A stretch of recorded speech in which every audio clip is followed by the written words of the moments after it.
함께 보실 하나님의 말씀 요한일서 4장 8절 말씀입니다. 요한일서 4장 8절 말씀, 우리 한 절인데요, 우리 한 목소리로 주님 이 말씀대로 살겠습니다, 이런 믿음의 고백을 가지고 우리 같이 한 목소리로 읽겠습니다. 시작.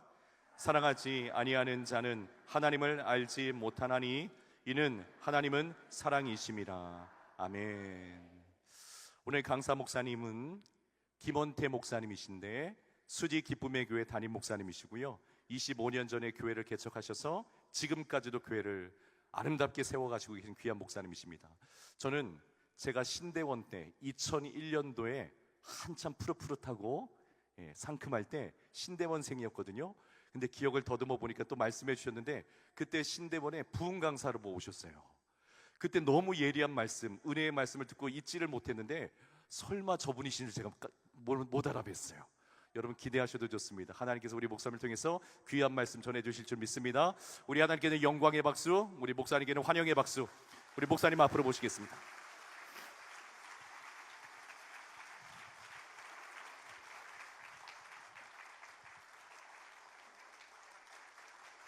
감사합니다. 오늘 저는 하나님의 사랑이라는 제목으로 말씀을 나누겠습니다. 저는 오늘 네 가지를 얘기해요. 첫 번째, 하나님은 왜 우리를 사랑하시는가? 여러분, 하나님이 여러분을 사랑하심을 믿으십니까? 근데 왜 사랑해요? 이뻤어? 착했어? 잘생겼어? 공부 잘했어? 하나님 왜 여러분을 사랑하시죠? 답이 나와 있는데, 우리가 하나님의 자녀이니까. 자기 아들, 딸 사랑하지 않는 부모 있어요? 걔 똥 싸고 오줌 싸고 엉망이어도 사랑하죠? 맨날 울어도 사랑하죠? 내 새끼니까, 내 아이니까. 그런데 여러분이 하나님의 자녀가 맞기는 합니까? 여기만 하나님의 자녀입니까? 여러분 하나님의 자녀 맞아요? 근거가 뭐예요? 영접하는 자, 그 이름을 믿는 자들에게는 하나님의 자녀가 된다 했어요. 여러분 예수님을 영접하셨어요? 그러면 여러분은 하나님의 자녀인 거예요. 그래서 하나님이 여러분을 사랑해요. 여러분이 무슨 일을 하든 하나님은 여러분을 사랑하십니다. 아멘입니까? 한번 해봅시다. 하나님은 나를 사랑하십니다. 자, 두 번째, 하나님이 왜 나를 사랑하죠? 그건 첫 번째고, 하나님이 우리가 자녀이니까 사랑하는데, 두 번째, 하나님 왜 사랑해요? 제가 답을 다 가르쳐 줘 버려가지고, 하나님 자체가 사랑이시니까 우리를 사랑하는 거예요. 여기가 이게 청평인가요? 청풍?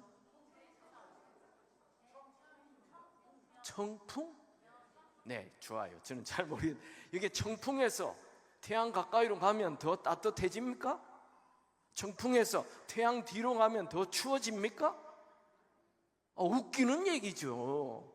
이 태양과 지구의 거리가 어마어마하게 크기 때문에 이 청풍에서 앞으로 갔다 뒤로 갔다 아무 의미가 없는 것입니다. 하나님은 하나님 자체가 사랑이시기 때문에 여러분이 착한 일을 한다 해서 더 사랑하고, 죄 한 번 지었다 해서 하나님의 사랑이 더 멀어지고 아니고, 하나님 자체가 사랑이시기 때문에 우리를 사랑하시는 것입니다. 그러면 죄 지어도 되네. 그건 좀 다른 문제예요. 태양은 항상 환한 빛을 내고 뜨거운 열을 내고 있지만, 구름이 있으면 태양빛이 가리게 되는 거예요. 태양은 언제나 똑같이 있다니까요. 구름이 있는 것은 내 문제예요. 하나님의 사랑은 언제나 똑같다니까요. 여러분이 무슨 짓을 하든 하나님의 사랑은 똑같아요. 하나님은 사랑이시기 때문에 사랑하는 거예요. 하나님의 사랑이 어디 있냐고요? 보여달라고요? 우리 귀에 들리는 모든 소리, 새소리, 물소리, 바람소리, 모든 소리는 다 하나님의 사랑입니다. 여러분의 눈에 보이는 모든 것, 산, 바다, 구름, 모든 것 다 하나님의 사랑입니다. 여러분의 손에 느껴지는 것, 모든 것 다 하나님의 사랑입니다. 우리 옆에 있는 사람 한번 손 잡아봐요. 따뜻합니까? 뜨겁습니까? 찹니까? 지금 따뜻하다고 느껴져요? 그 하나님의 사랑이에요. 그 못 느끼면 여러분 죽은 거예요. 살아있다는 것 하나님의 사랑이에요. 우리가 호흡하는 것 하나님의 사랑 때문에 호흡하고 있는 것입니다. 모든 것, 우리 모든 것 보이는 전부가 다 하나님의 사랑이십니다. 저는 혼자 하루에 한두 번, 아니 한 번 정도, 한 일주일에 아무리 작게 가도 3번 정도, 4번 저희 집 뒤에 있는 산을 가요. 등산을 해요. 한참 올라가다 보면 아무도 없는 길이 나와요. 사람 한 명도 없어요. 그러면 노래를 해요. 그 사랑 얼마나 아름다운지, 그 사랑 얼마나 날 부욕해 하는지, 그 사랑 얼마나 크고 놀라운지를, 그 사랑 얼마나 나를 감격하게 하는지, 그 사랑 얼마나 아름다운지 계속 키를 높여가며 사람들이 나보고 미쳤다 그래요. 괜찮아요. 그 사랑이 너무 좋았어. 그 사랑에 감격이 되어 그분을 노래하는 것입니다. 여러분 날마다 그분의 사랑에 감격하며 살아가시기 바랍니다.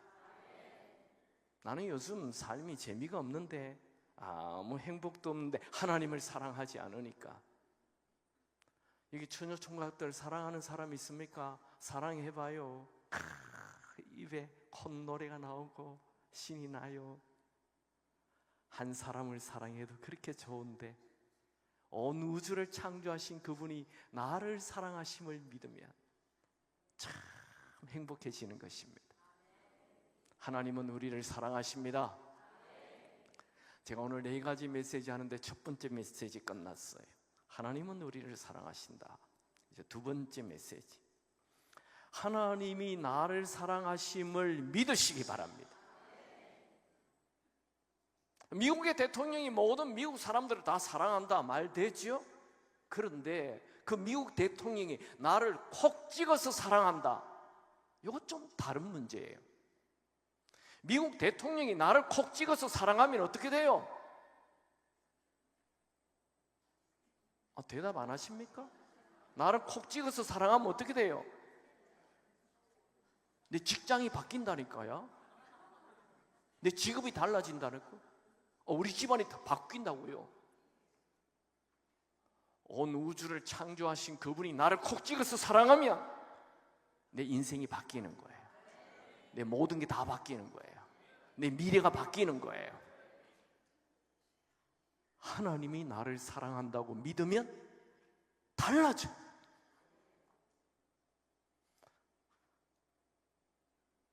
여기 우울하신 분들이 있죠. 아무도 자기를 사랑하지 않는데요. 하나님이 나를 사랑함을 믿게 되면 위대한 인생을 살기 시작하는 것입니다. 하나님이 나를 사랑한다는 확신을 가진 사람이 십자가의 길도 갈 수 있는 것입니다. 예수님은 공생애를 시작할 때 아직 아무 일도 안 했어요. 기적도 일으키지 않았어요. 병든 자 낫게 하지 않았어요. 죽은 자 살리지 않았어요. 십자가의 길 가지 않았어요. 그냥 아무 일도 하지 않았는데 공생애를 시작할 때 하늘에서 한 음성이 들렸죠. 마태복음 3장 16절. 무슨 음성이었죠? 이는 내 사랑하는 아들이요 내 기뻐하는 자라. 아무 일도 안 했다니까요. 하나님은 그냥 예수님 자체를 사랑하셨던 것입니다. 지금 여러분들이 아무 일을 하지 않아도 하나님은 여러분을 사랑하십니다. 예수님은 이 하나님이 나를 사랑한다는 확신을 가졌기 때문에 언제나 자존감 넘치는 인생을 살았습니다. 예수님은 학력이 없었어요. 무학이라니까요. 예수님 떴어요. 이야, 가는 데마다 사람들이 막 몰려들어요. 그런데 나 진짜 떴는데 학력이 가방 줄이 짧아서 인생 꼬이네, 이런 말씀 한 적이 없어요. 예수님은 떴는데 돈이 없었어요. 성공하려면 돈이 있어야 되잖아요. 여우도 굴이 있고 새도 둥지가 있는데 인자는 머리 둘 곳도 없다. 그 흔한 아파트 한 채도 없었어요. 돈이 없었다니까. 요즘 청년들은 다 얼굴에 관심이 많죠. 얼짱. 근데 예수님은 얼굴이 그냥 평범하셨어요. 저처럼 그냥 평범하셨습니다. 뭐 흠모할 만한 것이 없었다 그랬어요. 뭐 이렇게 사람들이 보고 와, 이런 얼굴이 아니라는 거예요. 나 진짜 떴는데 얼굴이 그냥 안 받쳐주네, 그런 말씀한 적 없었어요.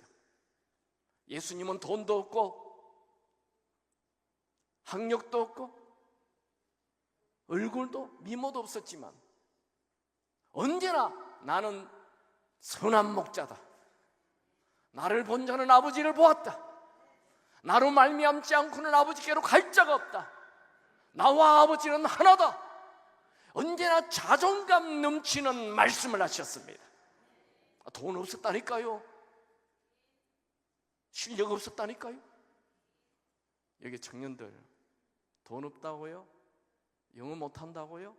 영어 스트레스 받지 말아요.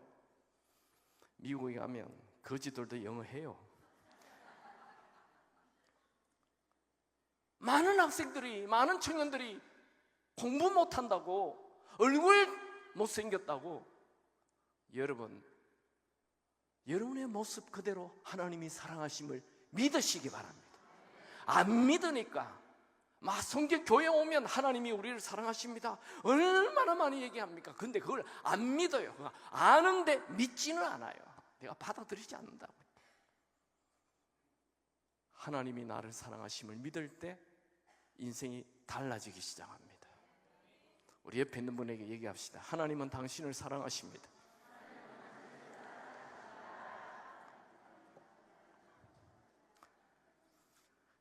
저는요, 굉장히 열등감이 많은 사람이었습니다. 우리 형님은 공부를 잘해요. 성적표를 받으면 전부 다 우수수수수수수수예요. 근데 저는 성적표를 받으면 전부 다 푸른 초장이었어요. 양들이 가득했어요. 양. 왜 그래 내가 양이 많았나 생각했더니 목사가 되려고 그랬던 것 같아요.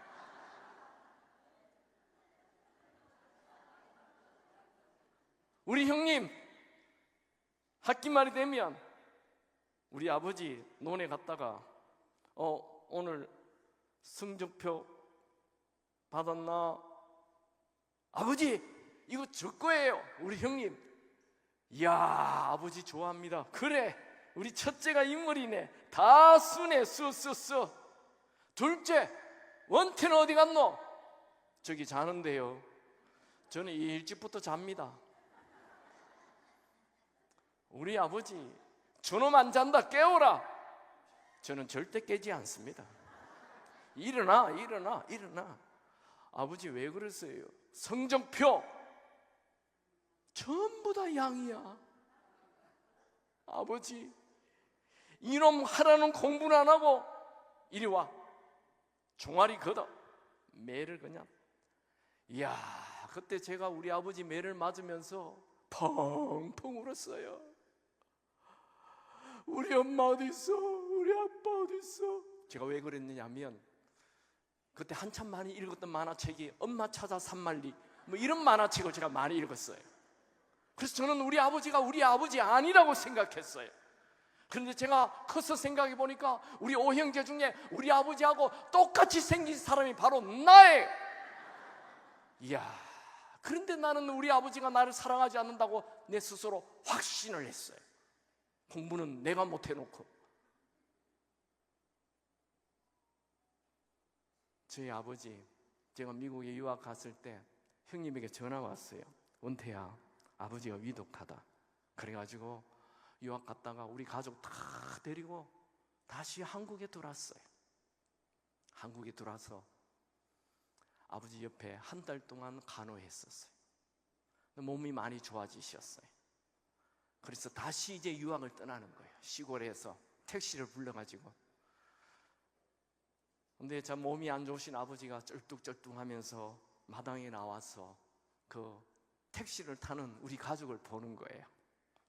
가족을 보고 택시를 타고 떠나는데 택시가 이제 아버지와 이렇게 멀어져요. 근데 아버지가 저와 저희 가족을 보고 손을 막 흔들면서 그 노인이 눈물을 쭉 흘리는 거예요. 그때 제 나이가 37, 38 이 나이였어요. 택시 뒤에서 아버지를 쳐다보며 나는 속았어. 난 속았어. 아버지는 나를 사랑하시는데 내가 아버지의 사랑을 거절했던 거지.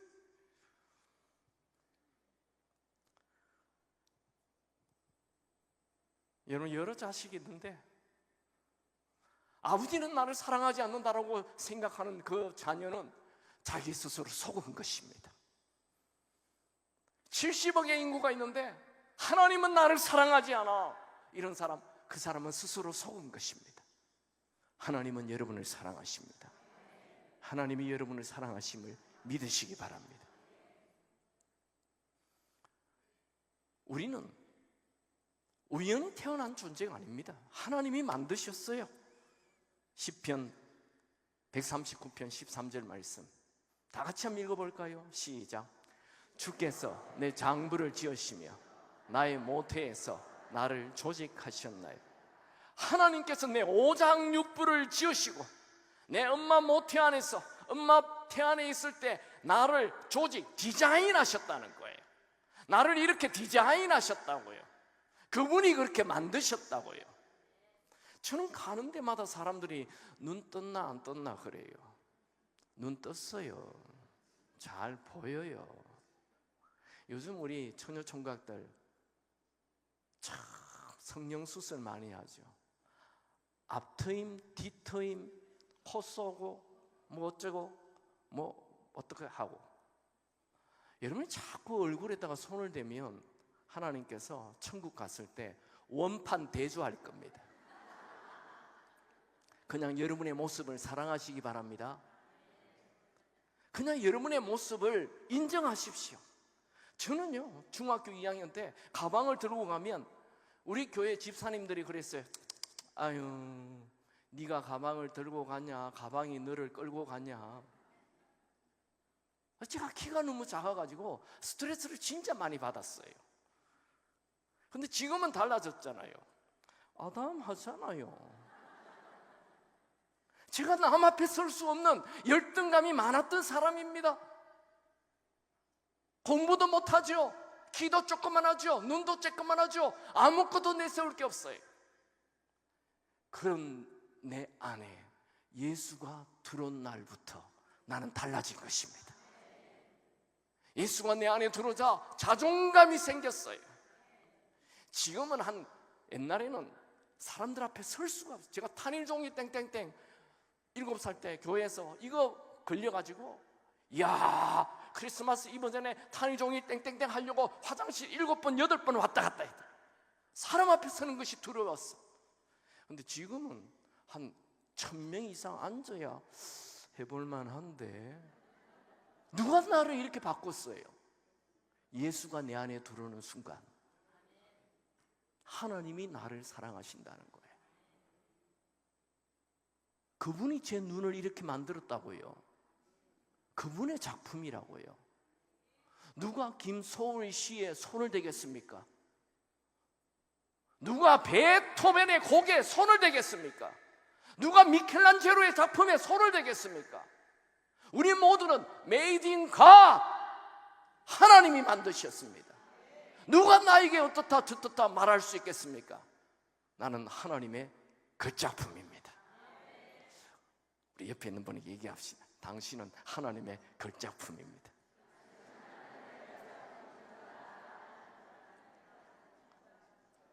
에베소서 2장 10절에는 우리는 그의 만드신 바라, 그리스도 예수 안에서 선한 일을 위하여 지으심을 받은 자니, 우리는 누가 만들었다고요? 우리는 누가 만들었어요? 하나님이 만드셨습니다. 여러분, 우리는 메이드 인 차이나가 아닙니다. 메이드 인 갓. 아멘입니까? 여러분, 자동차의 부품이 몇 개예요? 2만 개에서 3만 개 정도 돼요. 비행기의 부품이 몇 개 정도 돼요?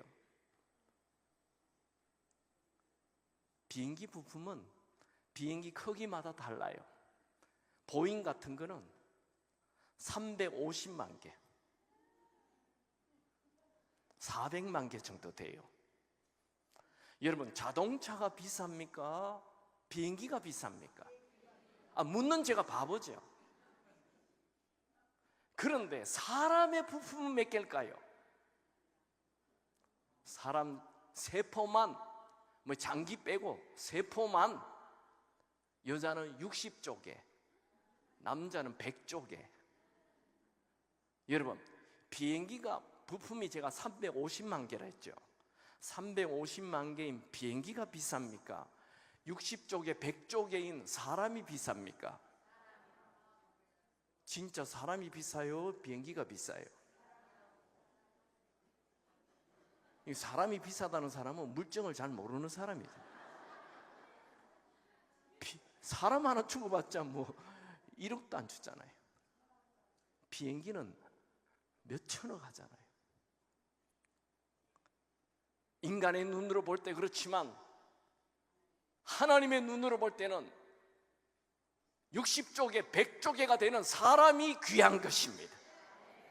여러분은 비행기 한 대보다도 100배 이상 소중한 존재입니다. 우리는 하나님이 만드셨습니다. 하나님은 우리를 향해 뭐라고 얘기합니까? 너는 내 것이다. 이사야 43장 1절. 내가 너를 지명하여 불렀나니 너는 내 것이라. 나는 아버지의 것이 아니에요. 나는 엄마의 것도 아니에요. 나는 내 친구, 그 여자친구의 것도 아니에요. 나는 하나님의 것입니다. 소속이 어디 있냐? 그 사람의 가치가 완전히 달라지는 것입니다. 하나님을 모르는 사람은 자기가 자기 것인 줄 알아요. 그래서 좀 잘 되면 교만해지고 못 되면 늘 자학하고 절망하는 것입니다. 그러나 나는 내 것이 아닙니다. 나는 하나님의 것입니다. 한번 묵상합시다. 내 인생은 내 것이 아니다. 내 인생은 하나님의 것이다. 나의 소속은 하나님이시다. 많은 사람들이 자기 소속이 자기인 줄 알아요. 내 소속은 하나님이라고요. 우리 한국의 축구 선수, 옛날에 축구 좀 했던 박지성 알죠? 그 친구가 원래 대학에서 축구 조금 할 때는 아무도 몰랐어요. 그런데 감독이 어느 날 박지성을 국가대표로 뽑았어요. 와, 월급이 확 달라져 버렸어요. 국가대표가 되니까 억대가 되는 거예요. 월급이 억대가 됐어요. 그런데 소속을 영국으로 옮겼어요. 맨유 소속이 됐어요. 이 억대 받던 사람이 몇십억을 받아요. 소속을 바꿨을 뿐이에요. 사람은 똑같아요. 동네 소속일 때는 아무도 알아주지 않아요. 월급도 주지 않아요. 국가 소속이 되면 조금 많이 받은, 이제는 맨유 세계적인 축구 소속이 되니까 완전히 달라지는 거예요. 여러분이 나는 내 것이야 하며 살 때는 초라하게 비참하게 우울하게 살겠지만, 내가 하나님의 것이라는 것을 믿을 때는 내 인생은 그냥 달라지는 것입니다. 여러분은 하나님의 것입니다. 질문 하나 하지요. 이 세상에 많은 민족이 살고 있는데 노벨상을 가장 많이 받는 민족이 누구죠? 유대인들이잖아요. 미국의 아이버리그 대학 교수 20%, 30%가 다 유대인들입니다. 미국의 부자촌에 가면 전부 다 유대인들이 살고 있습니다. 음악 좀 한다, 유대인입니다. 미술 좀 그린다, 유대인입니다.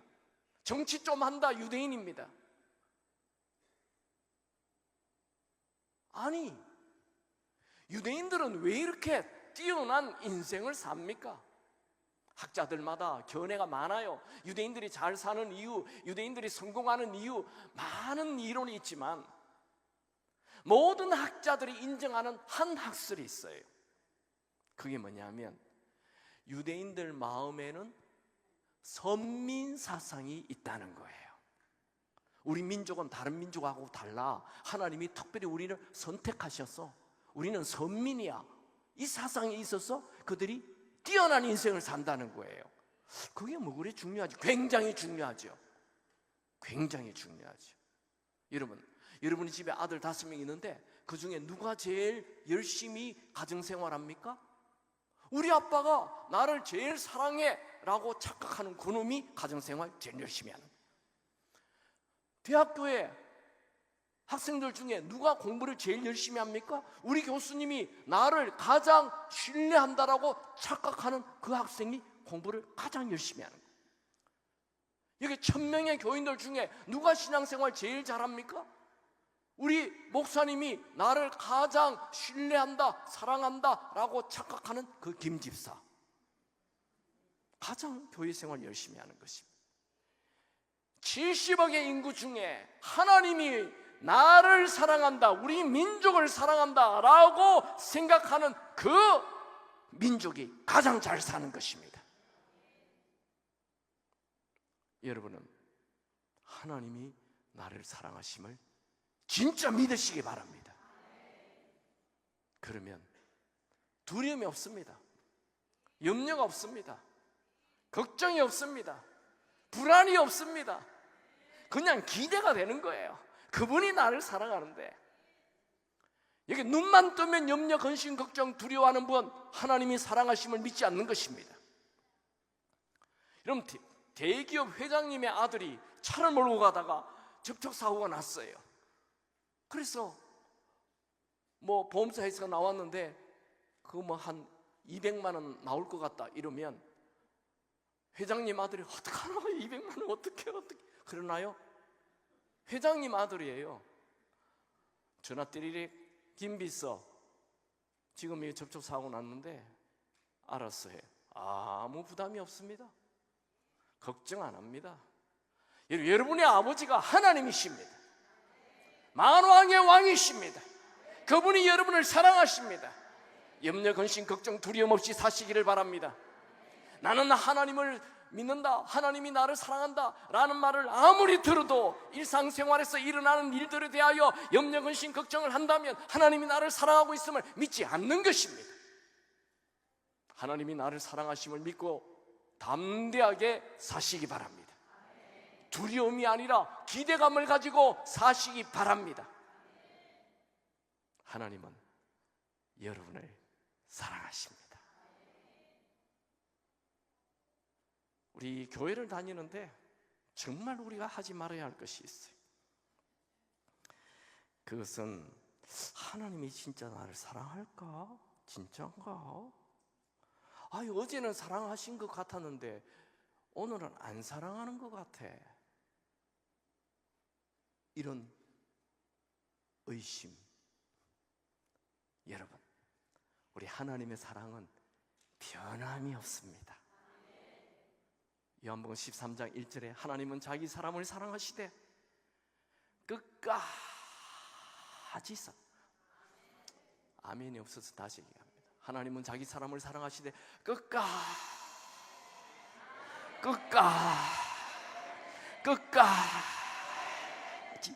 엔들레스 러브, 끝까지 사랑하시는. 여기 형제자매 사랑하는 사람들 있죠. 우리 처녀 총각들, 그 사람 언제 변할지 모릅니다. 우리 결혼하신 분들도 그 사랑한다 해도 자꾸 남자의 사랑은 바뀝니다. 그래서 우리 노래도 부르지요. 자상하던 그이가 이렇게도 변할 줄이야. 죄송합니다. 인간의 사랑은 변합니다. 그런데 우리 하나님의 사랑은 변하지 않습니다. 오 신실하신 주, 오 신실하신 주, 내 너를 떠나지도 않으리라, 내 너를 버리지도 않으리라. 약속하셨던 주님, 그 약속을 지키사 이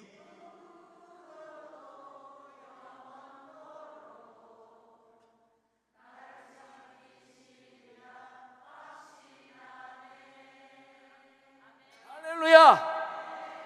우리 하나님의 사랑은 신실한 사랑입니다. 신실하다, 페이스풀, 믿을만하다, 충성스럽다, 변함이 없다. 하나님은 나를 한번 사랑하시면 끝까지 사랑하십니다. 변함없는 사랑을 하십니다. 하나님의 사랑을 의심치 않기 바랍니다.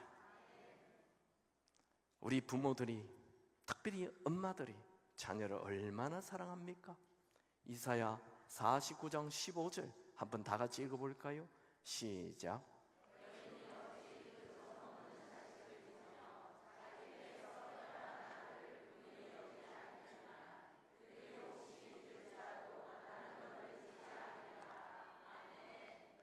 여러분, 엄마가 젖먹이 자식을 얼마나 사랑하는지 알죠? 자기 아들이 죄를 지어서 감옥에 들어갔어요. 저 강원도, 울릉도 골짜기에 들어가 있어요. 감옥소에. 그 추운 겨울에 도시락을 바리바리 사가지고 눈길을 헤치며 찾아가는 것이 이 어미의 사랑이요.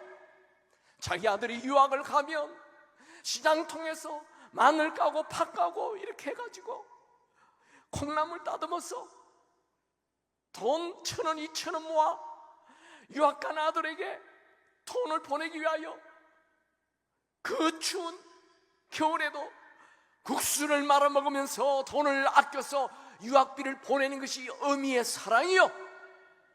이 어미가 자기 자식을 버린다 할지라도 나 여호와는 너를 잊지 않겠노라.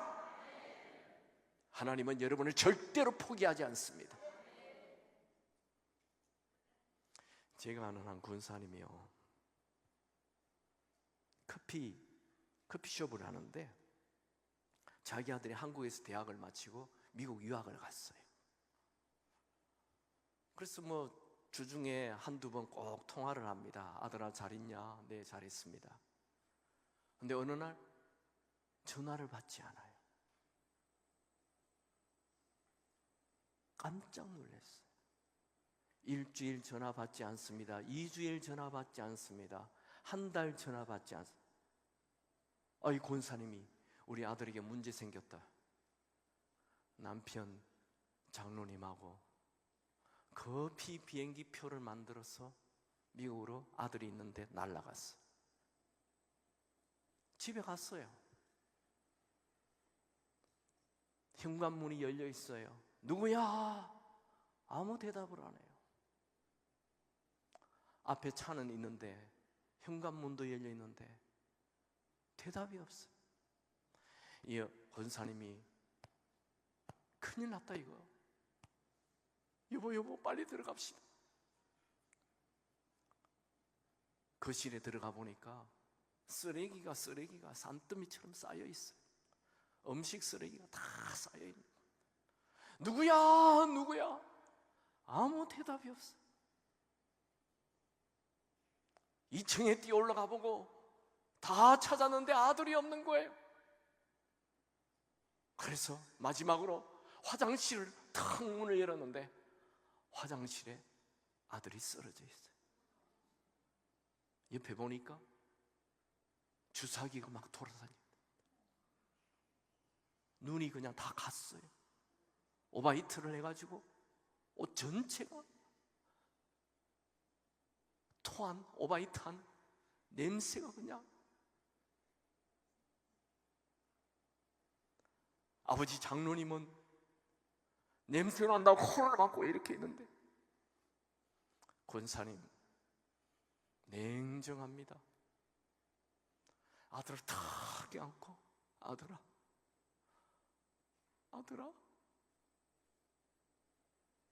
뜨거운 물을 풀어서 다 씻기고 머리도 감기고 다 씻고 112 전화해 911 전화해가지고 빨리 오라고 기다리면서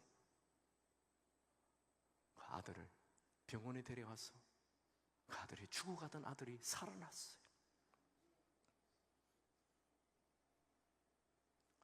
권사님이 저에게 얘기하기를 목사님 저는요 우리 아들이 마약으로 죽어가는데 우리 남편은 냄새 난다고 그러는데 나는 냄새가 하나도 나지 않았습니다.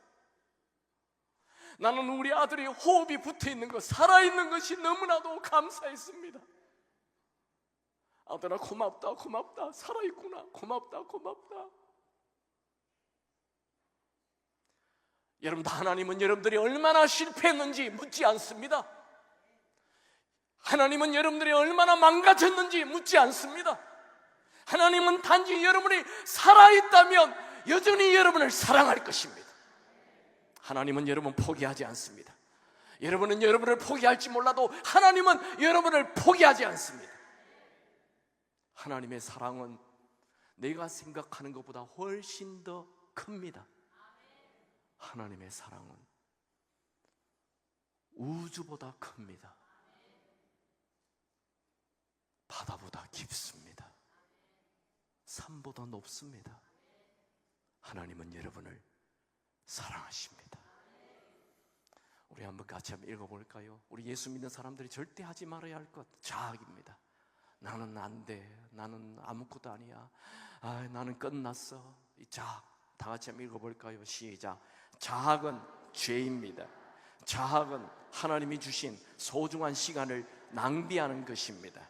자학은 최고의 글작품을 만드신 하나님을 비난하는 것입니다. 여러분 스스로를 자학하지 않기 바랍니다. 나는 안 돼, 나는 끝났어, 나는 아무것도 할 수 없어, 그런 말 하지 않기 바랍니다. 하나님은 나를 사랑하시오.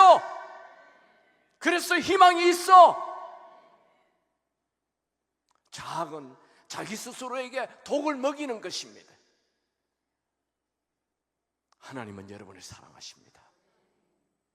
제가 오늘 4가지 메시지 안 됐죠. 첫 번째, 하나님은 왜 우리를 사랑하는가? 두 번째, 하나님의 사랑을 믿어라. 이제 세 번째, 목사님 설교를 좀 들어보니까 하나님이 나를 사랑한다는 건 이제 좀 이해가 됐는데, 근데 하나님이 나를 사랑한다면 내가 하는 일이 척척척척척 잘 되고 몸도 건강하고 아프지도 말고 고난도 없고 이래야 되는 것 아닙니까? 하나님이 나를 사랑한다는데 왜 나를 이렇게 고통이 있습니까? 하나님이 나를 사랑한다는데 왜 내 몸이 이렇게 아픕니까? 하나님이 나를 사랑한다는데 왜 이렇게 사고가 납니까? 하나님이 나를 사랑한다는데 그녀가 왜 떠납니까? 하나님이 내 사랑한다는데 왜 학점이 F입니까? 하나님이 나를 사랑한다는데 왜 사람들이 나를 떠납니까? 이런 질문할 수 있겠죠. 하나님이 나를 사랑한다는데 왜 내 인생이 이렇게 안 풀리는가? 이것만으로도 한 달 강의해야 돼요. 근데 짧게 지나가겠습니다. 첫 번째, 하나님이 나를 사랑하는데 왜 이렇게 고난이 있느냐? 그것은 훈련입니다. 훈련. 독수리 설교 많이 들었죠? 신명기 32장에 독수리가 그 보금자리를 의지롭게 하며 그 새끼 위에 너풀거리며 그 날개를 펴서 새끼를 받으며 그 날개 위에 그것을 엎는 것 같이. 여러분이 교회 한 30년 다녔으면 독수리 설교 한 30분 들었을 거예요. 50년 다녔으면 한 50분 들었을 텐데 한 번 더 들어보시죠. 잘 아는 내용인데, 독수리는 둥지를 지을 때 나무에 짓지 않습니다. 저 절벽 같은데 어떤 짐승도 오지 못하는 곳에 독수리의 둥지를 틉니다. 그리고는 튼튼하게 지어요. 아무리 막 그 어른이 꿀려도 부서지지 않는 튼튼한 집을 짓습니다. 그 알을 까요. 부화하죠. 그리고 새끼가 태어나면 먹이를 갖다 줍니다. 한 5개월 정도 먹이를 갖다 줘요. 근데 5개월이 지나면 먹이를 갖다 주지 않고 휙 날라가지고 엉덩이로 탁 쳐요. 그러면 이 독수리 새끼가 절벽에서 떨어져요. 우와, 나 죽는다, 진짜 죽는다, 이럴 때 탁 나타나서 업어서 올라가요. 독수리 새끼가 깜짝 놀랐어요. 우리 엄마가 왜 이러지? 근데 그 다음 날도 어미 독수리가 휙 나타나가지고 엉덩이로 탁 쳐요. 와, 나 죽는다, 진짜 죽는다, 이럴 때 탁 나타나서 태워서 올라가요. 그러면 독수리 새끼가 화를 내요. 엄마 미쳤어, 왜 그래. 그러면 독수리 어미가 얘기합니다. 너는 거지가 아니야. 너는 창공의 왕이야. 너 스스로 날아야 돼. 독수리 새끼는 떨어질 때마다 날개를 바닥바닥 하면서 이 날개에 근육을 키웁니다. 바닥닥거리면서. 그 훈련을 계속하면 나중에는 바람이 불면 휘바람을 불고 쫙 올라가는 거예요. 저절로 되는 것이 아니고 훈련으로 되는 것입니다. 지금 여러분 인생의 고난은 하나님이 여러분을 미워하셔서 여러분들에게 고난을 주심이 아니고 여러분에게 믿음의 훈련을 하시는 것입니다. 믿음의 근육을 만드는 거예요. 고난을 이기게 만드는 것입니다. 고난은 나를 망하게 하지 않습니다. 더 큰 믿음 가지게 합니다. 여러분 솔직히 언제 기도하십니까? 새벽 예배 언제 나와요? 철학, 금식 언제 합니까? 잘 먹고 잘 살 때? 고난이 올 때 믿음이 생기는 것입니다. 지금 나에게 바람이 세다는 것은 내 나무가 큰 나무다라는 말입니다. 내 골짜기가 깊다는 것은 내 산봉우리가 높다는 얘기입니다. 제가 이런 설교를 하니까 우리 교회 청년이, 목사님, 저는요 산봉우리 높지 않아도 좋아요. 골짜기 없었으면 좋겠어요. 태어나지 마. 따라합시다. 우리는 편하게 살려고 태어나지 않았다. 우리는 하나님께 쓰임받기 위해 태어났다. 아멘입니까? 고난이 있어야 하나님이 쓰시는 거목이 되는 것입니다. 고난은 여러분을 더 큰 인물로 만듭니다. 고난이 여러분을 망하게 하지 않습니다. 고난 앞에 포기했을 때 망하는 것입니다. 두 번째, 하나님은 왜 우리에게 고난을 주십니까? 고난은 하나님을 붙잡게 합니다. 평소에 교회 안 다니던 친구들, 고난이 오면 하나님 붙잡습니다. 평소에 믿음 없는 친구들, 몸에 질병, 암이 생기면 큰 믿음 생깁니다. 고난은 하나님을 팍 붙잡게 합니다. 저는요, 1997년 12월 IMF가 터졌을 때 미국으로 유학을 갔어요. 그때 다 말렸어요. 1불 800원 하던 것이 1900원 했습니다. 1불이 1900원 됐어요. 이야, 다 말렸습니다. 근데 제가 미국으로 유학을 갔습니다. 전세금 2천만 원 빼가지고 미국으로 간 거예요. 우리 애들 데리고. 근데 그게 2천만 원이지만 1달러에 1,900원이니까 그게 1,000만 원 가치도 안 되는 거죠. 학비 조금 내고 가재 도구 좀 사고 나니까 3개월 되니까 그 2천만 원이 다 없어지더라고. 이야, 그때 우리 집 구호가 뭐였느냐 하면 1불 모아 1,000불 된다. 와, 정말 속에 1,000불이 나더라고요.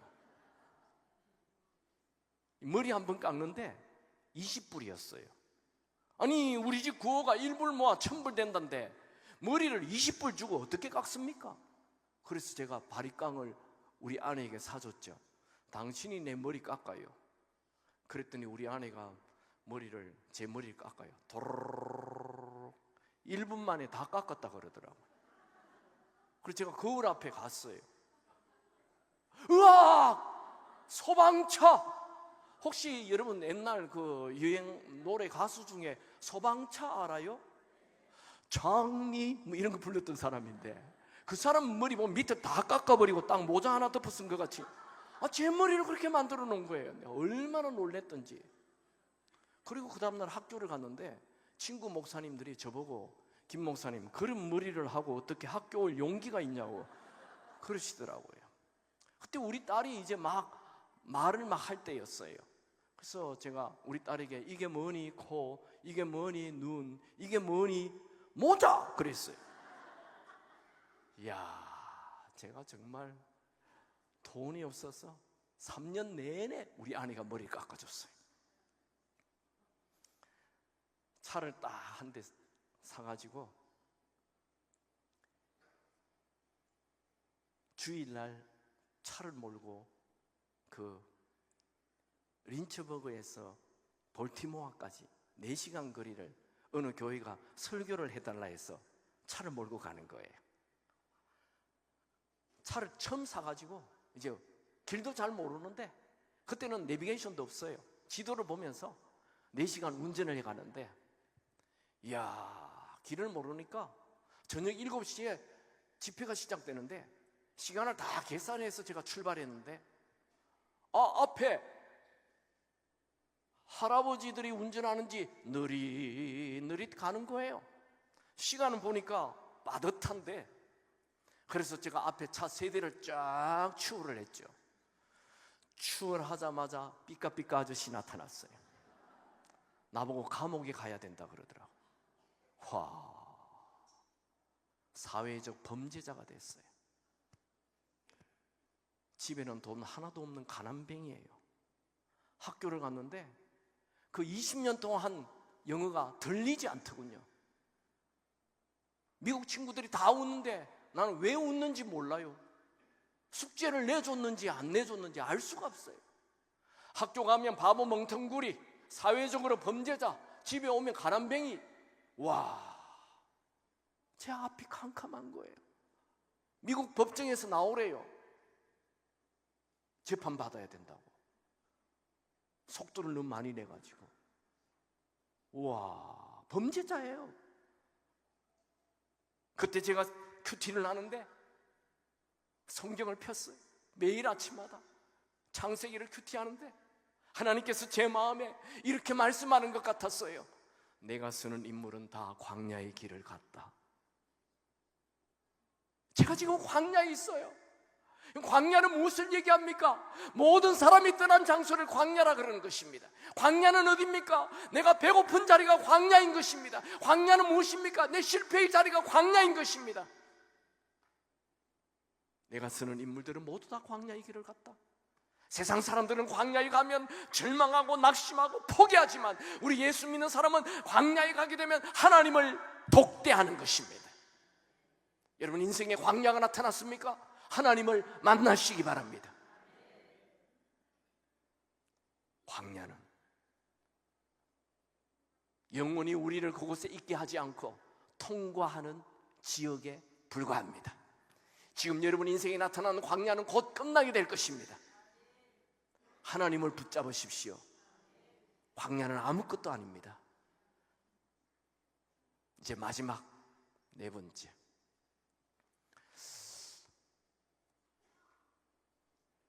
고난에 대한 얘기는 이 정도로 하겠습니다.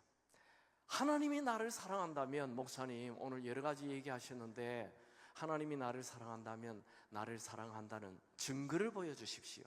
그러면 제가 화끈하게 믿죠. 예를 들면 구름이 누구야 내가 너를 사랑한다 뭐 이런 글이 되어서 나타난다거나, 아니면 지금 오늘 설교를 듣는 중에도 누구야 너를 사랑한다 이런 음성이 들리거나 증거를 보여주세요. 그러면 제가 하나님이 나를 사랑하는 거 믿죠. 그런 거 원하시는 분은 사이비 교주가 될 확률이 커요. 제가 하나님이 사랑한다는 증거를 보여주죠. 그건 너무나 잘 아는 하나님의 아들 예수님이 우리를 대신해서 죽으셨다는 거예요. 이것이 최고의 증거입니다. 아니 목사님 그런 거 말고, 목사님들은 맨날 뭐 십자가 사랑 얘기하는데 좀 화끈한 증거 없습니까? 제가 좀 설명해 보죠. 유학생활 하는데 한 목사님이 신문을 턱 폈어요. 그때 수업을 하고 있는데 이 목사님이 신문을 읽다가 이런 기사는 우리 부인이 보면 안 되는데 이랬어요. 그래서 우리가 다 같이 봤죠. 봤더니 사진 2장이 있는 거예요. 남자 상반신 사진 하나, 큰 돌 사진 하나, 사진이 2개 나왔어요. 근데 그 내용을 읽어보니까 이 부부가 산행을 했는데 등산을 하다가 돌이 굴러서 부인을 깔아 뭉개기 직전에 남편이 부인을 밀치고 대신 깔려 죽은 거예요. 그걸 이제 신문에 놨어요. 그래서 이 목사님이 이런 거 우리 부인 보면 안 된다고 했어요. 제가 물어봤죠. 그 목사님이 허 목사님 목사님이 이런 상황이 되면 어떻게 하겠습니까? 그랬더니 이분이 나를 콱 째려보면서 김 목사 그 이상한 질문하지 말아요 그랬어요. 근데 이분이 부산 분인데 저에게 김 목사 같으면 어떻게 하겠소? 뜨거운 감자가 나에게 왔어요? 그래서 제가 얘기했죠. 저요? 우리 아내를 위하여 죽어라. 저는 콱 죽습니다. 그랬더니 옆에 있는 사람들 위 하고 놀렸어요. 진짜입니다. 저는 우리 아내를 위하여 죽어라. 콱 죽습니다. 우리 갱상도 사나이들은 화끈합니다. 제가 이런 설교를 했더니 우리 교회 한 청년이 예배를 마치고 왔어요. 목사님은 뭐 사모님을 위하여 죽어준다면서요. 네, 우리는 아내를 위하여 죽으라 하면 나 확 죽습니다.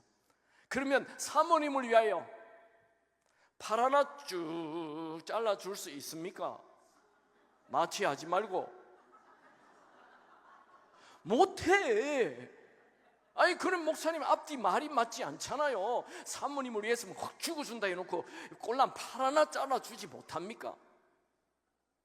이보게 내가 내 아내를 위하여 확 죽어라. 나 그거 할 수 있어. 근데 팔 하나 쭉 자르는 거 그 팔 하나 자를 때 그 고통을 이길 힘이 나에게 없어. 그래서 못한다는 거야. 나는 주사 맞을 때도 한 번도 쳐다본 적이 없어. 너무 겁이 나가지고. 근데 팔을 하나 쭉 잘라? 나 그거 못해. 여러분, 예수님이 우리를 위하여 죽어주는 게 왜 그렇게 큰 사랑의 큰 증거인지요, 지금 설명을 하고 있어요.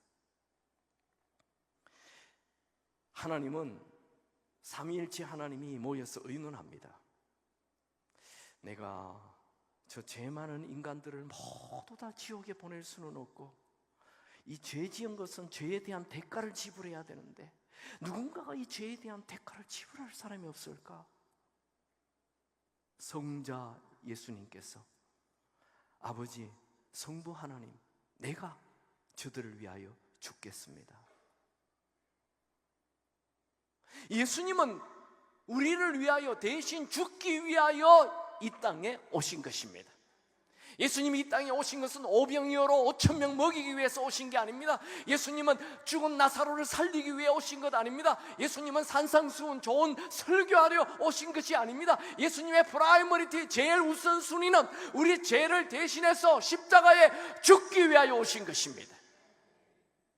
예수님은 우리 죄를 위하여 죽으실 때 그 고통을 다 아시고 오신 것입니다. 제일 먼저 한 것이 등판을 내놓는 거지요. 이 등에다가 39대의 매를 맞습니다. 그 매 끝에는 쇠 조각과 뼈 조각이 있어서 한번 감았다가 당기면 이 등판이 걸레 조각처럼 다 너덜너덜하게 되는 것을 예수님 아시고 등판을 내놓은 것입니다. 왜요? 우리를 너무 사랑하셔서. 예수님은 나무 십자가를 메고, 약 60km 정도 되는 나무 십자가를 메고 골고다 길을 갑니다. 그 길이 지금도 있어요. 비아 돌로로사라고, 고난의 길이라고. 그 길이 지금도 남아 있습니다. 고고학적으로 그 길의 길이는 약 800m에서 900m 정도 됩니다. 예수님은 십자가를 지고 가시다가 쓰러지십니다. 또 쓰러지십니다. 또 쓰러지십니다. 예수님의 얼굴이 벽에 부딪히고 바위에 부딪히고 돌에 부딪혀서 얼굴의 형체를 알 수 없게 되었다라고 이사야서에 기록하고 있습니다. 예수님은 그 고난을 아시고 그 길을 가셨습니다. 왜요? 우리를 너무 사랑하셔서. 예수님이 십자가 위에 양손과 양발을 올렸을 때 약 20cm 정도 되는 대못이 통과합니다. 손과 발은 예민한 곳이어서 얼마나 고통이 큰지 모릅니다. 예수님은 그 고통을 다 아시고 양손과 양발을 십자가 위에 올려놓으셨습니다.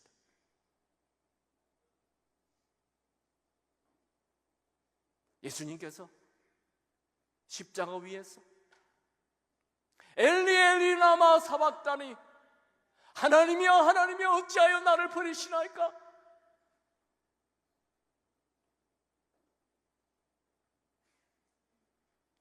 제가 우리 아이가 태어났는데 병원에서 그 의사가, 목사님, 이 아이요 황달인 것 같습니다. 좀 입원을 시키죠. 그래서 좀 별 생각 없이 아이를 입원을 시키고 집으로 돌아왔어요. 근데 다시 병원에 갔더니 그 의사가, 그분이 제가 있었던 그 교회, 그 온누리 교회의 안수 집사님이었어요. 저는 그 교회 부목사였고, 그 온누리 교회 바로 앞에 보면 용산에 중대병원이라고 있어요. 중대병원의 소아과에 우리 아이가 입원한 거예요. 그래서 그분이 얘기합니다. 목사님, 이 아이가요, 보통 아이들은 약물을 투여하면 30분이면 다 통과하는데 얘는 지금 약물을 투여해서 촬영을 해보니까 3시간 반이 돼도 이 간을 통과하지 않습니다. 이거 놔두면 죽습니다. 의사들은 말 좀 조심해서 하시기 바랍니다. 얘가 죽는다는 거예요. 제가 이제 손이 발발발발발 떨리더라고요. 아이가 죽는다는데 어떻게 하면 됩니까? 매주 2대롱의 피를 뽑아야 된대요. 지금 손목만한 아이에게 2대롱을 뽑는다는 거예요. 2대롱을 매주. 피 검사를 해야 된대요. 그 다음 주도 갑니다. 그러면 저보고 아이를 잡아래요. 우리 아내는 못 들어옵니다. 울고불고 난립니다. 그래서 제가 가야 되는 거예요. 제가 아이를 꽉 붙잡으면 피를 뽑습니다. 하도 많이 뽑아가지고 다리에도 뽑고 팔에도 뽑고 머리에도 뽑고 옆구리도 뽑고 막 손등에도 뽑고 곳곳에서 피를 뽑는 거예요. 매주. 그러니까 이 아이는 벌써 제가 그 아이를 꽉 잡으면 울기 시작합니다. 이 아이의 눈과 내 눈이 마주치는 거예요. 이 아이는 아직 말을 할 줄 몰라요. 그런데 나에게 이렇게 말하는 것 같아요. 아빠는 왜 나를 아프게 하는 거야? 아빠 왜 그래? 아빠 왜 그래? 아빠 왜? 이 아이의 눈과 내 눈이 마주칠 때 내 이 작은 심장이 터지는 줄 알았어요. 예수님께서 십자가 위에서 엘리 엘리 라마 사박다니, 하나님이여 하나님이여 어찌하여 나를 버리시나이까라고 외칠 때 인간의 귀를 만드신 하나님께서 그 아들의 부르짖는 소리를 듣지 않았을까요? 예수님께서 내가 목마르다라고 외칠 때 인간의 눈을 만드신 하나님께서 아들의 그 비참한 모습을 보지 않았을까요? 왜 가만히 계셨나요? 우리를 너무 사랑하셔서 그렇게 하지 않고는 우리 죄 문제를 해결할 길이 없기에 하나님에게 심장이 있었다면 하나님의 심장이 터졌을 것입니다. 예수님께서 십자가 위에서 매달릴 때 그냥 가만히 두면 5분 만에 호흡곤란으로 질식사로 죽었을 것입니다. 로마 병정들은 십자가 위에 달린 사람들의 고통을 길게 하기 위하여 다리 밑에 강목을 받쳐놨습니다. 그래서 온몸이 축 처져서 호흡곤란으로 죽기 직전에 있는 힘을 다해서 다리에 힘을 줘서 올라와서 호흡을 하시고 또 축 처지고, 있는 힘을 다해서 올라와서 호흡을 하시고 또 축 처지고, 이것을 6시간 되풀이하십니다. 이 십자가의 사랑은 우리를 향한 인간에 없는, 세상에 없는 사랑의 극치인 것입니다. 하나님은 여러분을 사랑하십니다. 오 예수님 내가 옵니다. 못 박히신 십자가 앞에 그 큰 사랑 눈물에 겨워 울며 돌아옵니다. 주님 손과 발 못 박혔고 머리엔 가시관 박히셨네. 내 모든 죄와 허물 위해 말없이 피 흘려 주셨네. 오 예수님 나의 손 잡고 이제부터 영원까지 내 구주가 되옵소서. 이제부터 영원까지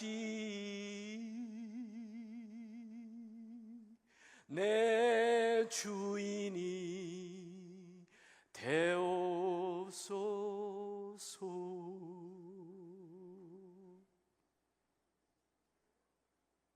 우리가 아직 죄인 되었을 때 그리스도께서 우리를 위하여 십자가에 죽어주심으로 우리를 향한 하나님의 사랑을 확정하셨느니라. 여러분, 하나님은 여러분을 사랑하십니다. 만약에 오늘 이 첫날 밤 하나님이 나를 사랑한다는 것을 진짜 깨닫게 되면 부흥이 일어나게 될 것입니다. 회복이 일어나게 될 것입니다. 자유가 생길 것입니다. 기쁨이 넘칠 것입니다.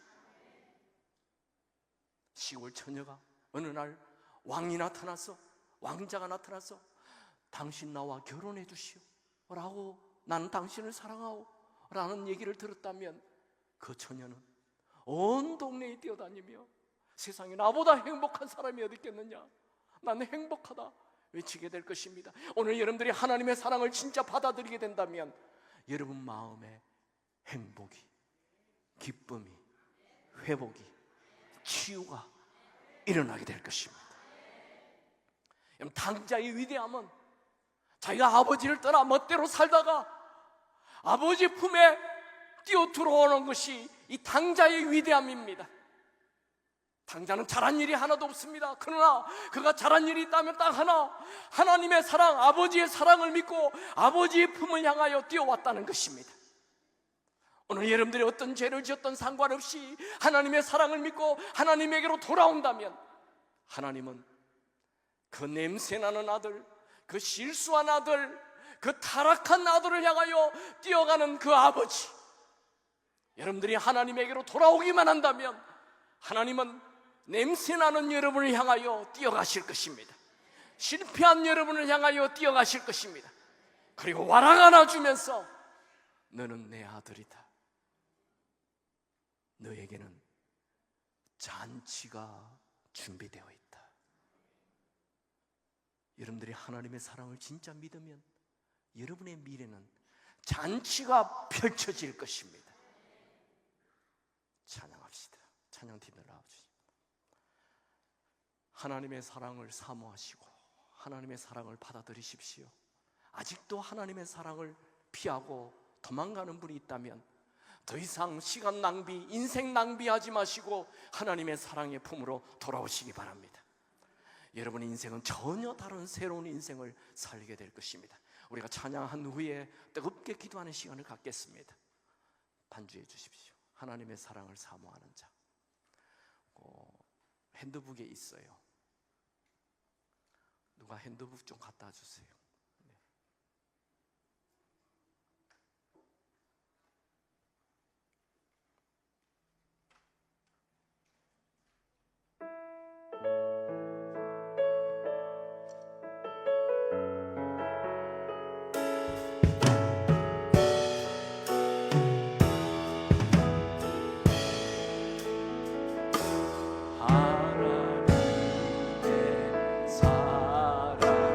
하나님의 사랑을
하고 네 사랑의 눈으로 너를 먼 데나 바라보시며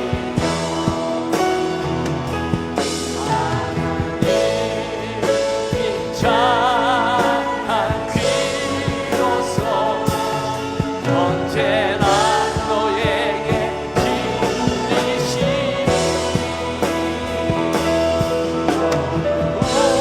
눈에 밝은 빛을 비춰 너의 작은 시름에도 응답하시니 어느 곳에 있든지 주를 향하고 주만 바라볼지라 주만 바라볼지라 주만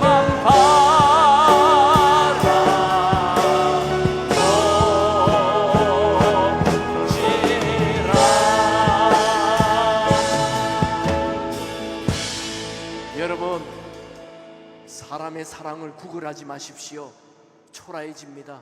하나님의 사랑을 붙잡으시기 바랍니다. 우리 한번 두 손 높이 들고 주여 외치며 기도합시다. 주여! 하나님 아버지, 우리 마음에 하나님의 사랑을 가득 채우게 하여 주옵소서. 사람의 사랑을 구걸하지 않게 하시고 하나님의 사랑을 바라보고 하나님의 사랑을 마음에 품고 살게 하여 주시옵소서. 오늘 이 밤에 우리 모두에게 하나님의 사랑을 부어 주시옵소서. 하나님의 사랑을 부어 주옵소서. 주여, 우리 모두에게 하나님의 사랑이 가득 넘치게 하여 주시옵소서. 하나님의 사랑으로 새로워지게 하옵소서. 하나님의 사랑으로 승리하게 하여 주시옵소서. 아버지, 하나님의 사랑이 강물처럼 흐르게 하옵소서.